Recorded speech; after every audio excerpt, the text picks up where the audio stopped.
Hi and welcome back to Dr. Jamie Reviews, the YouTube channel where I will review pretty much anything. Now I know what a lot of you are thinking, it's about time you probably reviewed a shaver or a razor, but today, as promised, I'm going to be reviewing my other car, which is a BMW M4.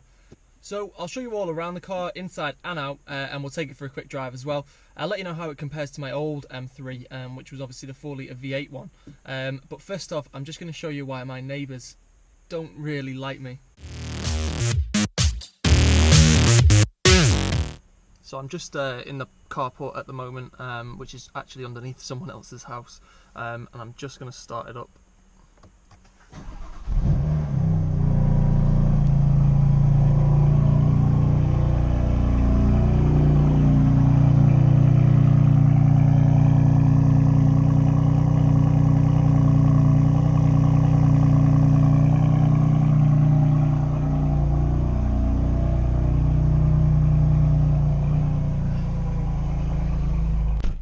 And that is pretty much why nobody likes me around here.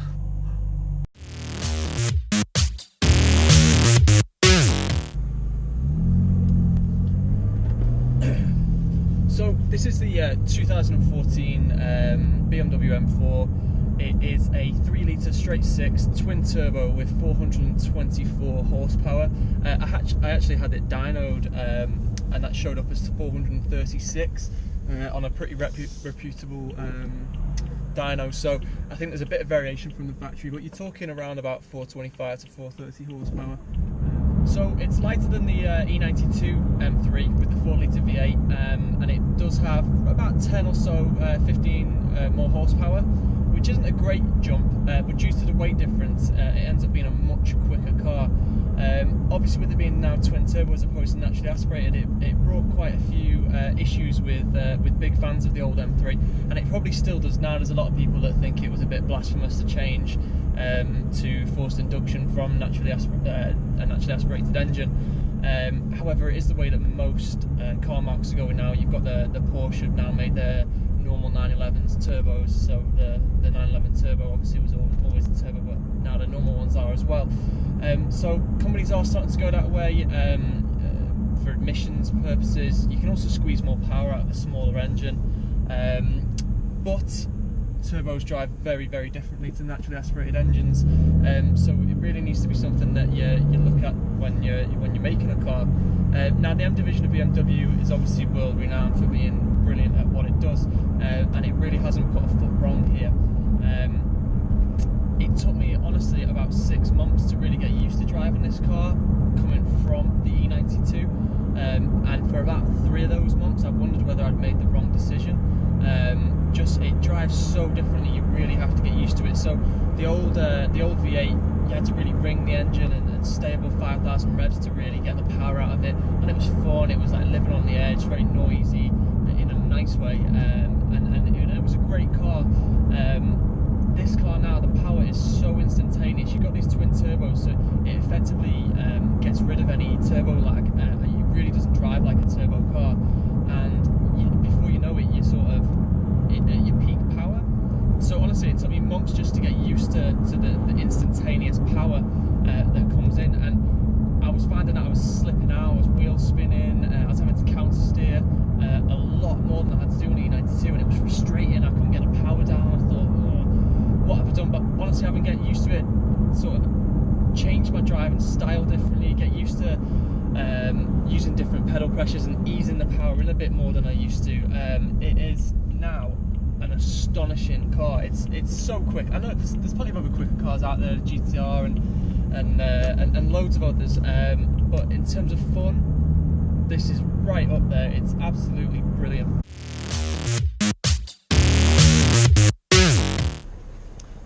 So on the outside, obviously, like I say, it's Yasmarina Blue Metallic. I absolutely love this colour. I think it's great.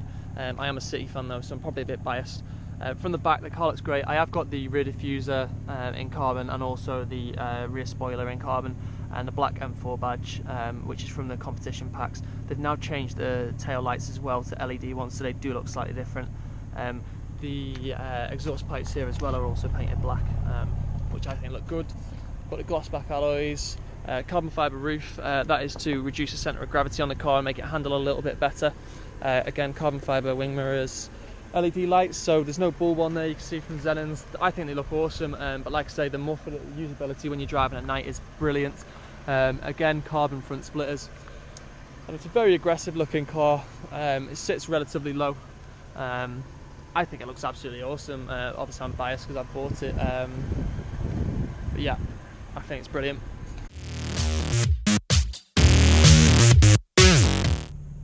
It's a great looking car inside. You still got the analog dials, but there is a digital screen there too. As you can see, I've got the speed limit display in this car, so that's what's shown at the moment, but you can flick through and change that to have whatever you want it to have on.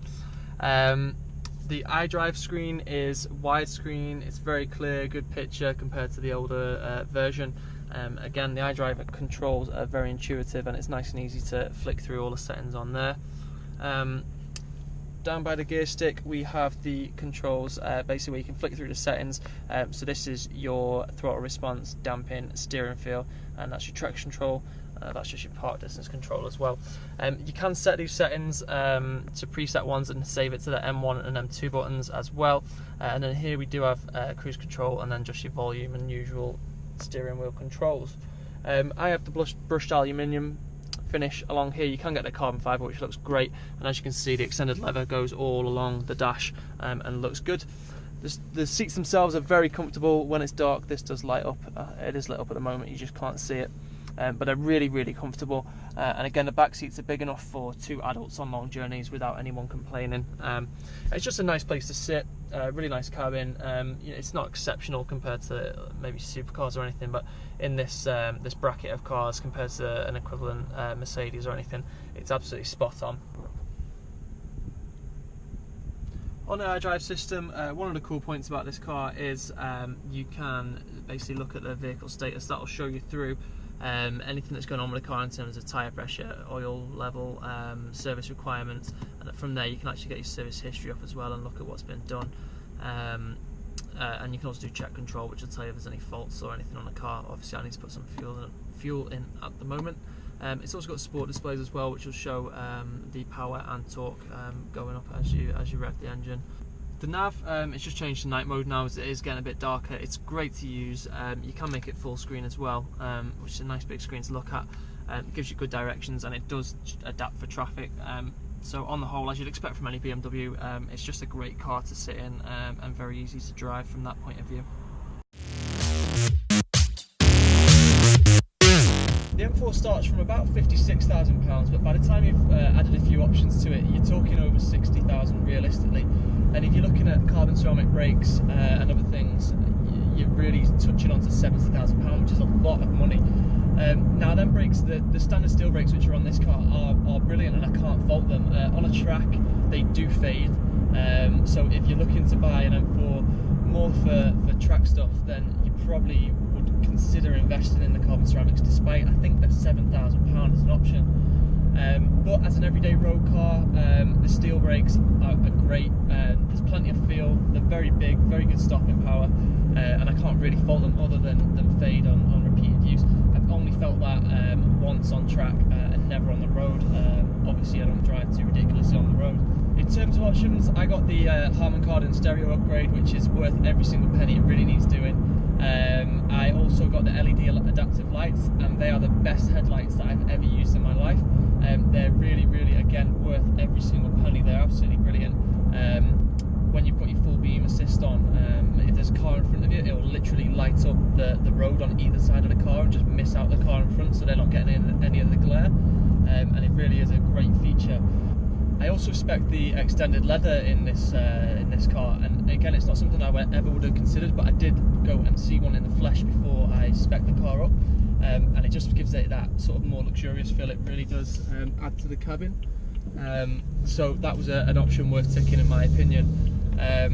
Other than that, it's got all the usual stuff. The iDrive system is very intuitive. It's great to use. There's a lot of companies going touchscreen now for the infotainment in the cars, and I just find that a real pain to use whilst you're driving. Whereas the iDrive, it sits right where your hand sort of rests on the armrest. Really easy to use. Great widescreen, clear screen, and it's absolutely brilliant. The M4 is it's a brilliant car to drive. It's almost got a Jekyll and Hyde type persona, so it can be two very different cars just at the push of an M button on the steering wheel. As a sort of comfortable daily driver, it's very refined, it's quiet in here, it's a lovely place to sit. It is very businessman-like, obviously, as you'd expect from BMW. And it can actually return 35, 36 miles per gallon on a motorway run. I'm averaging about 28, and that's including both types of driving. So it is very frugal as well for a car with this much power. But one push of the button, you can preset the M button basically to set it up how you want it. You can change the damping, the throttle response, and the steering feel, and you can essentially turn it into what feels much more like a firm racing car. So I tend to have the dampers on British roads just on Sport, because I find Sport Plus makes the car bounce around a bit and you tend to struggle for grip even more. When you are just driving the car normally in comfort mode, or however you like it, just driving around town, you can return about mid-20s, late 20s in terms of miles per gallon. On a motorway run you'll be talking 34, 35, which is very impressive for a car with this much power. Obviously when you turn it up a bit and you start using the car how it's meant to be used, that miles per gallon is going to drop, but compared to the E92 M3 it is easy 10 miles per gallon better in most situations. The only thing that lets it down as basically a Grand Tourer or what could be a daily driver is that it's rear wheel drive, and that's obviously not a fault of BMW in terms of that's just a fact of a car being rear wheel drive. So in the wet weather or cold weather it does struggle for grip. Great fun, but if you wanted to just drive to work slowly and next thing you're counter steering round a roundabout, it's not always the most ideal car for that. When you do turn it up a notch and you want to drive it for fun and quick and use it for what it was meant to do, it's absolutely brilliant. Like I say, you've got to be careful in the wet and you've got to be careful in the cold weather, because it will slip the back end out. It's very tail happy, more so than the E92 M3. As I said, it's due to the turbos just giving you that instant power so quick that you can quickly lose traction and get the back end out. Great fun. Doesn't always make it quick compared to other cars. You might come up against a four-wheel drive Golf R or something that's maybe been tuned, and that'll feel quicker because it's got the traction and you're struggling for this. Weather dependent, but great fun, and really I can't knock it for that. In the dry weather it's exceptional. The handling is great. It's basically just point and squirt. You can see once you get to a corner you can just put the front end exactly where you want it. And it just sticks like glue, and then obviously depending on how much power you're putting in you might get a bit of tail coming out, but it's very controllable and very easy to deal with, and you can just power on out of the corner. You've got tons of torque, tons of power from very low down, and it really is an exciting car to drive in that situation.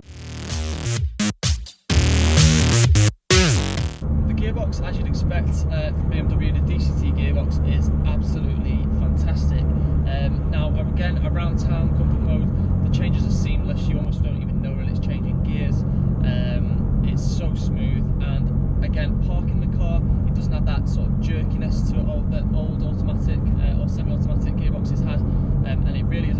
It's very easy to live with, and I'd 100% recommend it in this car.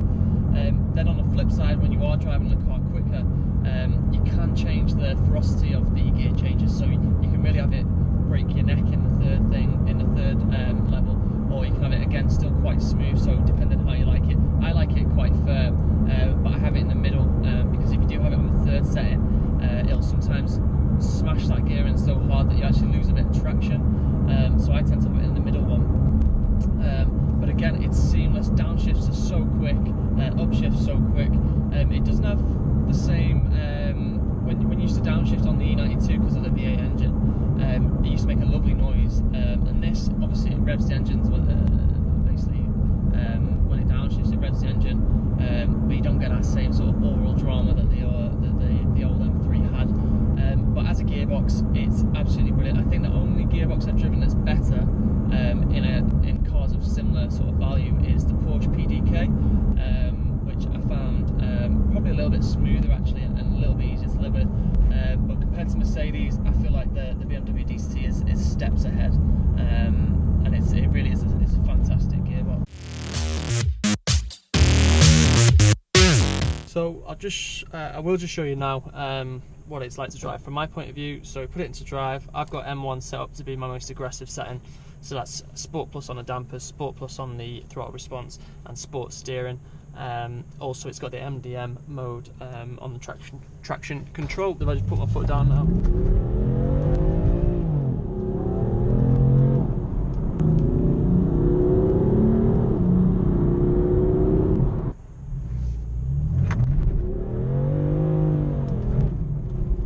As you can see, it's very tail happy, as I said. The car does have a launch control, but as you can hear there, the wheels are spinning just from putting my foot down. Normally, the launch control is basically a... oh, this is annoying. It's nice of the Passat to move over. The launch control is basically just a burnout button. It's totally pointless. You can alter the revs that it sets off at, that it launches at. But even on the very bottom setting, you're just going to spin the wheels and leave it in 11s. So it's not really a useful tool.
It's a great all-rounder. It does everything very well. Like I say, you've got to take into account it's a rear-wheel drive car, and if you're wanting it as a daily driver, just be wary that if the weather is very cold, icy, snowy, you're really not going to want to take it out. Although you probably won't actually be able to take it out because it won't move off your drive anyway. It has an insane amount of power on tap from very, very low down, and you really do need to adapt the way you drive to take that into account. Otherwise, you're just going to find you're constantly struggling for grip, as I've shown you in the video earlier. Handling wise is exceptional. On a drive there, you're really going to reap the benefits of that, and it's a car that you can just take to the track, drive around all day, and then comfortably drive home on a 3-hour journey and feel absolutely fine. So it does everything very well. Like I said, I do feel that the rear wheel drive, okay, you expect it to lose traction, obviously more so than a front or all-wheel drive car. I do feel like it might be a little bit worse than some other rear-wheel drive cars I've driven, whether that's due to the reduced weight or the setup of the suspension. I'm not too sure, but it is a little bit skittish compared to other cars, which have been well noted. I would like to try it with some slightly different tyres and see if that makes a difference, but you just need to think about that if you are thinking about buying one. Definitely take it out for a drive and try and let someone, if you go into a garage, try and let someone really let you rinse the power out of it and get to see what it's really like. But do bear in mind it can take you a good while to get used to it. It took me a very long time. Compared to the E92 M3, this car is literally better in every single way besides one, which is the sound. Obviously, you're coming from a V8, the noise of that V8 was absolutely immense, and you're always going to feel like if you get into another car that's not a V8, V10, V12, that you're missing out on the noise. It's not to say that this one sounds rubbish, it's just not a V8, that's all. There are some great aftermarket exhausts like a Krapovich, or even the M Performance exhaust. They do cost a bit of money, but they do make a great noise. One of the simplest fixes for the noise is just to pull the controllers out of the flaps in the exhaust. So there are some flaps that basically divert sound into the back box, dependent on how far the throttle is depressed, and the temperature of the engine and the settings that you're in. If you get them open, you can then just pull the controllers out and they will stay open, which gives you the noisy cold start as you've seen. but it basically stops any of the noise being diverted into the back box, and you get a much more raspy BMW straight six sound, and I think it sounds good. Running costs are very cheap for a car with this much pace and power. I've got a service pack on this which was about £400 new, and that's for all your services including oil top-ups for 5 years from new, which is great value and a must if you're buying a car from new. Servicing wise, I'm not entirely sure what it costs, but you will be paying probably, I'd imagine, around £500 to £600 per service if you didn't have a pack. Fuel wise, it's great, as I already mentioned. You're going to average around 30, low 30s, high 20s, depending on how you drive, and tax is only £275 a year or £270 a year, which is again great, because most cars that are even slower than this, that are a bit older, you're paying £500. I've obviously owned the car from new, and it's now 2 and a bit years, probably 2.5 years old, which is actually the longest I've ever owned a car. I normally chop and change them much quicker than that. I am running the Golf and this at the same time at the moment, but I've decided there is perks of the two cars in terms of when I was daily driving this, it began to feel much less special, just because you get used to it, but then from driving the Golf day in, day out, and then getting into this on a weekend, it does bring back that special sort of feeling, that special factor to it, which is brilliant. Obviously it means I'm putting less miles on this by running a daily driver as well, which is also great. So it has its perks, but obviously it costs a lot, and I found that I'm actually driving the car I prefer, obviously this one, less and less. So I've decided I'm going to get rid of both, and just get one car that can basically do the job of both. So essentially it really has to be 4-wheel drive and quick. So the obvious choices are Nissan GTR, which I've never really considered. You always hear that the interior's a bit crap on them, and etc. But I don't think they look amazing, but I think they look good, and I think that obviously the performance-wise they're unbelievable. So I think it's something I definitely need to consider. Porsche 997 Turbo, just for money-wise, price-wise, that puts that within their price range. The 991 to me is the best looking turbo they've done, but it's just too far out the price range. So maybe the 997, an Audi R8. I don't necessarily need the practicality, so it is an option. But again, I'm probably looking at the V8 version, which is slower than this, and will be probably as quick as the old D92. So although it's a beautiful car, I'm not massively leaning towards that. But if you have any suggestions, any views, any thoughts on the cars that I've mentioned, or if there's any other cars you can think of that I'm not thinking of, please leave a comment. If you like the video, subscribe, leave a comment, let me know what you liked. If you didn't like the video, then probably don't subscribe, because I guess they're all going to be quite similar, but please leave me a comment and let me know why you didn't like it. I know the audio was a bit rubbish, I do need to get hold of a mic, but if there's anything else that you didn't like, you'd like me to change, please let me know in the comment section. But thanks very much for listening, and I will see you next time.